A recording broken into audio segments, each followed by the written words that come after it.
What does it feel like to wait?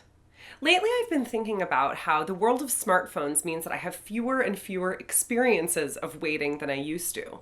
When I'm waiting in line at the airport, I'm not just waiting, I'm listening to a podcast. When I'm waiting for a train, I'm scrolling Instagram or TikTok. Even when I'm traveling internationally nowadays, I often have a special phone plan that allows me some data such that I can scroll while I'm traveling. If I'm supposed to meet up with a friend and they're running late, I can text them to verify that they're on their way and know how long I'm going to have to wait and then calibrate from there, maybe scrolling more and more. Or I can even delay my leave time to coincide with theirs if I haven't left for the restaurant or wherever it is yet. And so I think in this sense, there's even just in my lifetime become fewer and fewer opportunities for what I would consider a genuine experience of waiting.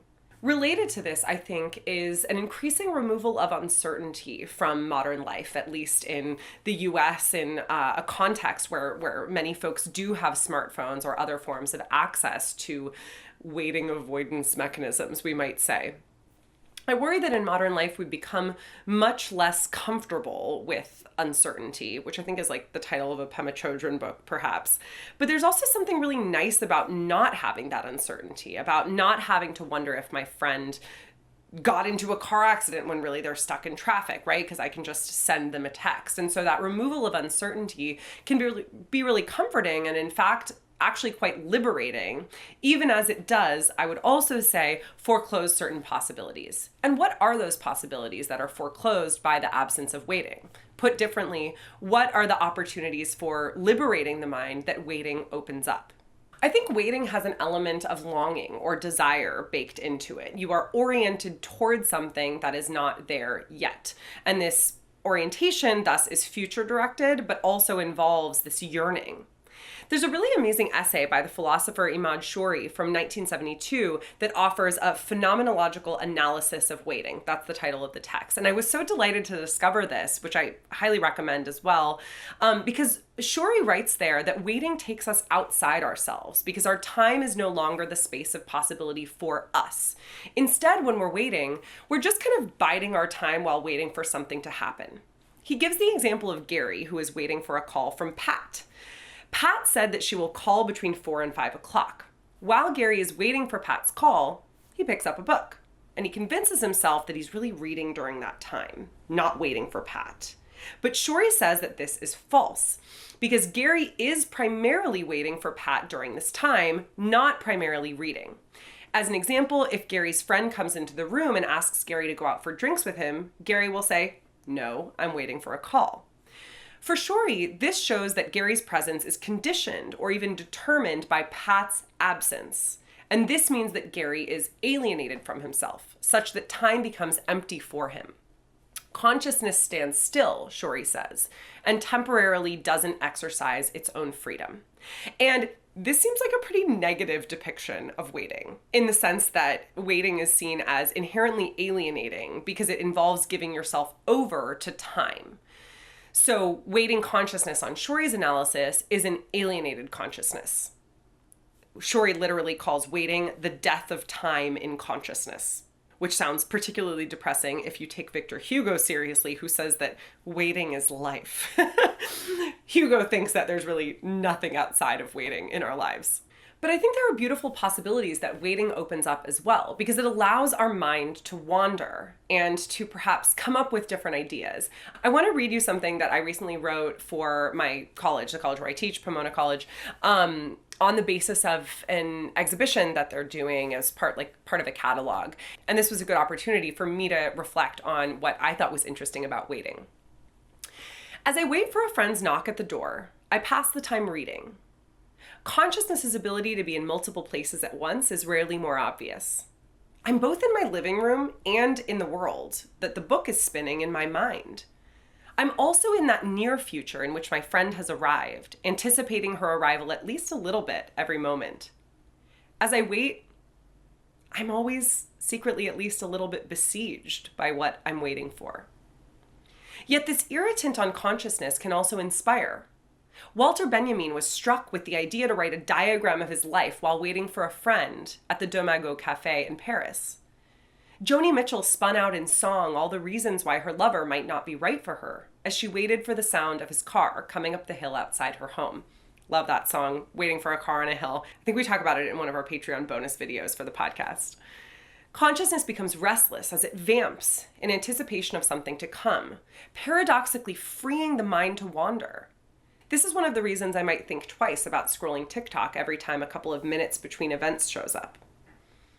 In the experience of waiting, I'm launched outside of myself. Because to wait is to wait for something. It is a privative state of consciousness. Waiting is defined by lack. Yet waiting can also dilate my subjectivity, producing a dizzying sense of my own being. As I wait, I am passively confronted with the sheer presence, my sheer presence, in the face of that for which I wait. Waiting is an embodied experience of restless orientation toward the future. A minute waiting for a text can feel like an eternity, incapable of being registered by the ticking of time. Philosophers have a distinction for this, as we do for so many things. Lived time versus clock time. Clock time is objectively measurable. It treats time as raw matter that can be separated into chunks. Time here is homogeneous, involving a linear set of events. Lived time, on the other hand, is subjective and felt. Here, time is experienced from the inside. The passing of 5 minutes might feel long or short, depending on the context or activity the subject is undertaking. From the inside, time is textured. It expands or contracts, feels light or heavy, in close relation to the activity being undertaken.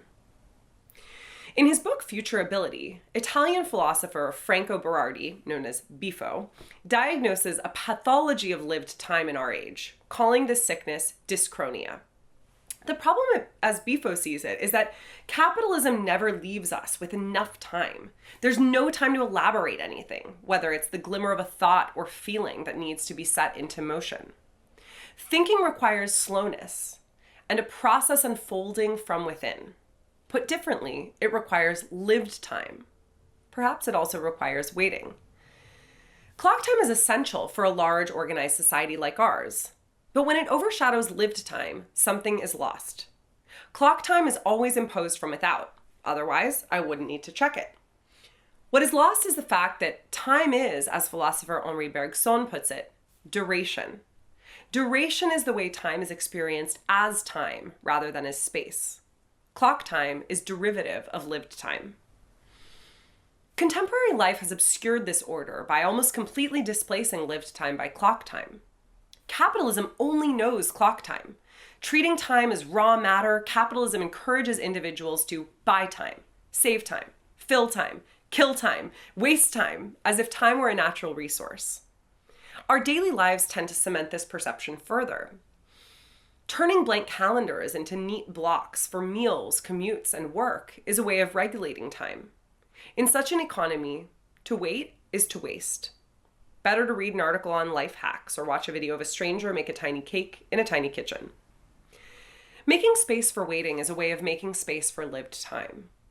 Allowing consciousness to pulse in multiple places at once or letting it dilate as it yearns for that knock on the door may be an exercise in freedom. Not rushing to fill the time, I let time fill me. So that's the thing I wrote. I was partly inspired by the episode of the podcast Overthink, which I co-host, that we did on waiting. So I would say definitely check that out if you want more on the experience of waiting. I have a really good conversation with my co-host David Peña Guzman about the views of time that I mentioned here, but in much greater detail. But I want to just note one last other thing, which we didn't have too much time to talk about in the podcast, but that I think is a really fascinating aspect of waiting, which is what I call romantic waiting. And romantic waiting, you probably know what it is already, but it's that desperate waiting for a text or a response or for, I think mostly a text these days or some other form of communication on one's phone for those of us who have smartphones, but maybe it's like a knock at the door or something of that sort. And Romantic waiting, I think, can be a really valuable way of figuring out how much you like somebody, even though it is a very, very unpleasant feeling as well. And I think romantic waiting really tends to emerge, especially in the beginnings of relationships. I think if you're beset by romantic waiting, while kind of deep into a relationship, that may very well be a symptom that something is wrong, that you're not getting the satisfaction that you need, or perhaps that you've got some work to do around those expectations. But I do think that in the early phases, romantic waiting can be almost impossible to avoid when you are really in a crush or infatuation period with someone. And what it can lead to is a reflection on what you're hoping to get out of that situation. It can also devolve into what scholars call rumination, which has sort of a negative connotation because it implies that you're having a hard time focusing on what you need to be focusing on because you're sort of off in la la land. So I think that that can be a negative side effect of romantic waiting. But certainly there's a silver lining to some experiences of romantic waiting, in my experience. Hope you enjoyed this. Like I said, check out the podcast episode for more. I'm hoping to do more videos like this that are offering a different way of accessing the material that we talk about in the podcast. But as always, for a longer and more comprehensive discussion, check it out wherever you listen.